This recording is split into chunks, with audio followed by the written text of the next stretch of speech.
Arestado ng mga otoridad ang isang tricycle driver sa isang buy-bust operation na isinagawa ng Aborlan MPS sa Barangay Tagpait, Aborlan, Palawan. Bandang alas 12 ng tanghali, ito lang ika-6 na Nobyembre taong kasalukuyan. Kinilala ang suspect na si alias Elmer, 45 anyos, residente ng Barangay Magsaysay sa nasabing bayan. Nahuli siya matapos magbenta ng isang sachet ng hinihinalaang shabu sa isang undercover na pulis. Bukod sa sachet na nabili sa kanya, nakumpiska rin kay Elmer ang 5 karagdagang sachet na hinihinalaang shabu matapos siyang kapkapan. Na-recover din ang isang brown pouch na may lamang pera, isang maliit na kahon at buy-bust money.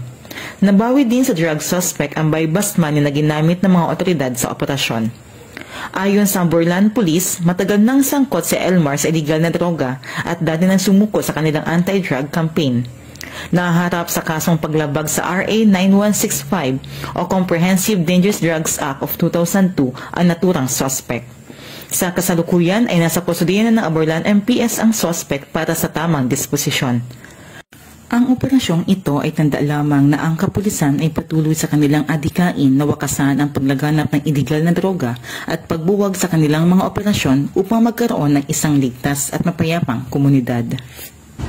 Mula dito sa home of the Police Eco Warriors, Calapan City, Oriental, Mindoro, ako ang inyong PNN correspondent, Patrolwoman Ana Rose Guadagna, alagad ng batas, tagataguyod ng Balitang Pulis.